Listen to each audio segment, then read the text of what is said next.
Oi, quinto ano, Prograse, tudo bem? Vamos para a semana 18 de língua portuguesa? A gente está agora na apostila APES, página 46. Lembra da crônica comunicação que a gente conversou? Agora a gente vai conversar um pouco sobre a estrutura da crônica. Toda crônica tem personagens. Você já sabe o que são personagens, né? São as pessoas ou os animais que participam da história. Tem os personagens principais e os personagens secundários. Nós temos aí dois personagens só na nossa crônica comunicação, o comprador e o vendedor. Tranquilo, fácil, fácil. A gente tem também a ação ou o enredo, ou seja, o que acontece na história. É a ação, é o enredo. Depois a gente vai falar um pouco mais sobre isso, então eu vou pular agora para o espaço. Aonde acontece, aonde se passa, qual é o cenário dessa história, aonde se ambienta, né? É uma casa, é uma floresta, é uma loja, no caso aí da nossa crônica. Qual é o ambiente, qual é o cenário dessa história? Depois a gente tem aí quem conta a história. Tem um narrador que conta a história e a história vai se passando, ou não, são só os próprios personagens mesmo, né? Tem narrador ou não, quem conta essa história? E temos o tempo. Quanto tempo dura essa história? É a história de uma vida inteira de uma pessoa? É um momento, como a nossa crônica, né? Que foi só ali aquela situação, aquele momento. É desde há muito tempo atrás até o final feliz. Até os cachorros ficaram felizes com isso, né? Quanto tempo dura a nossa história, né? Desde que ela começa até quando ela termina, quanto tempo passou? Você consegue medir, mensurar esse tempo? Então essas são as características, não só da crônica, mas que a gente pode aí classificar todas as histórias.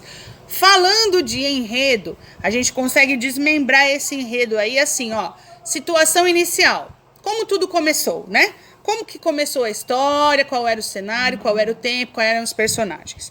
Depois a gente vai para a complicação, para o desequilíbrio, o que aconteceu ali, porque toda a história dá um chabu, né?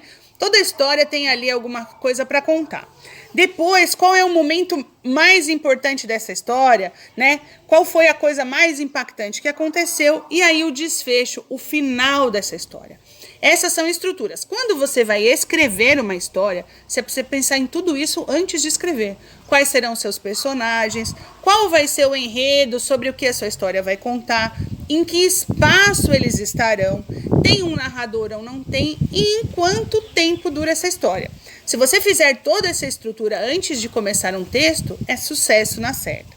Responde aí sobre a situação inicial, sobre a complicação, sobre o clímax e sobre o desfecho. Leia e faça um X, você consegue fazer isso tranquilo. Qualquer dúvida você me chama. A conversa da narrativa, a fala e a escrita. Com exceção do primeiro parágrafo, que foi o narrador que contou, todos os outros terminam com aspas. O que as aspas indicam nesta crônica? Você sabe que aspas a gente utiliza quando a gente vai pegar a fala de alguém, né? Quando a gente quer dizer exatamente o que a outra pessoa disse, a gente coloca entre aspas. Numa notícia, por exemplo, no jornal, um jornalista diz assim: disse o presidente, abre aspas, vamos mudar este Brasil, fecha aspas. Esta fala entre as aspas quer dizer que ele está colocando tal e que nem, como diz o mineiro, o presidente disse. Por que isso está sendo usado aí no texto? Para pensar e me responde. A crônica que você leu foi construída pelo diálogo entre dois personagens, vendedor e comprador. Que fato dificultou o sucesso dessa comunicação? O que deu aí no enredo? Qual foi a parte aí da complicação que dificultou a comunicação dos dois? 3. Compare as falas dos personagens. Tem as falas do comprador e as falas do vendedor. Estão entre aspas, né? Percebeu? Nas falas do comprador, o que mostra que ele se expressa de forma mais informal e mais espontânea que o vendedor. Quais são as palavras do comprador que são mais informais e que classificam que o comprador é mais informal que o vendedor? Leia aí e me responde. De baixo. O que revela que a fala do vendedor é mais formal? Quais são as palavras que o vendedor diz que você pode classificar a fala do vendedor como mais formal que a do comprador? Tranquilo? Beleza? Descrever é apresentar as características, as qualidades de algo, de tal forma que possa imaginar o que está sendo descrito. Descrever é minuciosamente pegar os detalhes, as qualidades e colocar lá. Isso é que eu quero. Tem uma ponta assim, entende? Depois vem assim, assim, faz uma volta.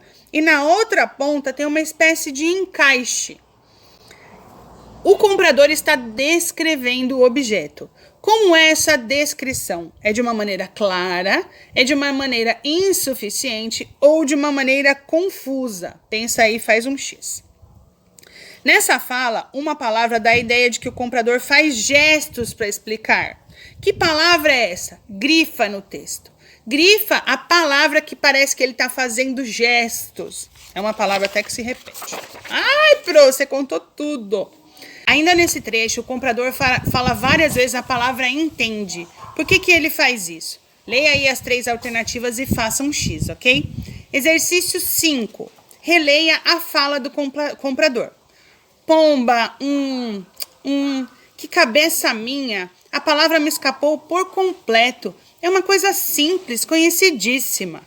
Esta é a fala, ok? Circule as reticências empregadas no texto. Você se lembra o que são as reticências? São os 3 pontinhos que indicam ou que uma coisa vai continuar, ou que uma coisa já vinha acontecendo, ou, no caso do texto, uma pausa, um pensamento, ok? Leia em voz alta esse trecho que eu acabei de ler para vocês e preste atenção na expressão e assinale o que essa expressão acompanhada de reticências pode indicar. Marque a alternativa mais adequada para completar a afirmação a seguir. Nesta fala, a palavra pomba. O que quer dizer a palavra pomba aí nesta fala, ok? O texto comunicação apresenta uma conversa entre 2 personagens. Nessa conversa, há algumas características que são próprias da fala, mesmo que o registro tenha sido feito de forma escrita. Leia alguma dessas características. Pausa, interrupção, dúvida ou hesitação, manter a atenção do ouvinte e a repetição. Você vai colocar aí a letra correspondente a cada característica nos trechos a seguir, ok? 7. Pense e escreva as respostas para as questões a seguir. Qual é a razão do título comunicação? Aí é uma crônica, então tem aí um porquê desse título. Pensa e escreve com muito capricho, tá bom? E geralmente as crônicas têm a intenção de ser humorísticas e também de apresentar algumas críticas ou um comportamento humano ou alguma situação. Isso aconteceu nessa crônica? Pensa aí, hein? Você vai conseguir. Qualquer dúvida, você sabe que pode me mandar uma mensagem que eu tô aqui para te ajudar, tá bom? Faz com capricho, que quem sabe logo logo estaremos juntos em sala de aula. Um beijo, qualquer dúvida me chama. Tchau, turminha!